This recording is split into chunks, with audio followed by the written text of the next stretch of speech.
SKYJO is a card game for 2 to 8 players. A round of play lasts about 30 minutes.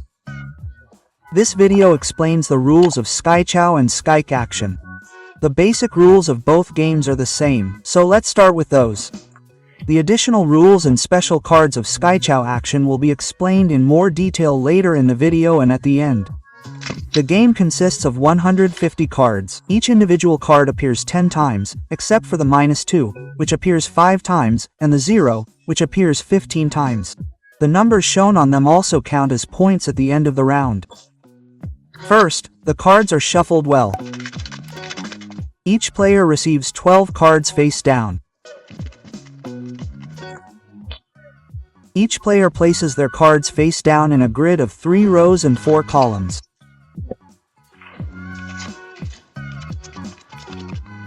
One card is placed face up in the middle of the table from the face down draw pile. Now each player reveals any 2 of their cards. Whoever reaches the highest total starts the first round. A total of rounds are played until someone has at least 100 points. These are noted down on the enclosed pad. The round following this round is started by the player who finishes the current round. But now let's finally get to the sequence of a round. The player whose turn it is does not take the face-up card from the discard pile. The card taken must be exchanged with one of their own 12 cards, regardless of whether it is face-up or face-down, and is then face-up. The card from their own display is then placed face-up on the discard pile. If it was previously face-down, like this one here, it may not be looked at yet. It only becomes visible when it is placed face-up on the discard pile. Or you take the top card from the draw pile, look at it, then decide whether you want to exchange it for one of your own cards, regardless of whether it is face-up or face-down. If you decide to take the card in this variant, it is placed face-up in your display and the exchange card is placed face-up on the discard pile. However, if you do not want to use the card from the draw pile, you place it face-up on the discard pile and then have to reveal one of your face-down cards.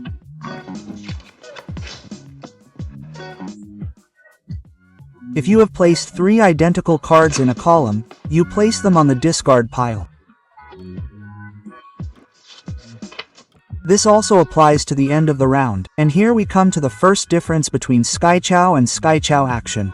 In the normal version, only identical cards in a column are taken into account. In SKYJO Action, this action also applies in a row. However, in this case, all 4 cards would have to be identical. Once this action has been carried out, the next player automatically takes a turn in clockwise order. Now let's move on to the end of the game. If at least one player has revealed all of their cards, every other player has one more turn. Then, the points of all of each player's cards are added up, including those that have not yet been revealed. The individual results are then noted on the notepad. The player who triggered the end of the round, i.e. was the first to reveal all of their cards, must have the lowest number of points for the round. Otherwise, their points for the round are doubled. It is therefore worth working towards clearing as many columns as possible. This round of play is now over and the next one can begin. And as I said, the next round starts with the player who is at the right clockwise after the round trigger. Ultimately, the player who has scored the fewest points in total wins, as soon as at least one player has at least 100 points after a round. As already mentioned, the basic rules of SKYJO and SKYJO Action are the same. The first difference between the 2 game variants is that you can not only remove identical cards from a column, but also identical cards from a row.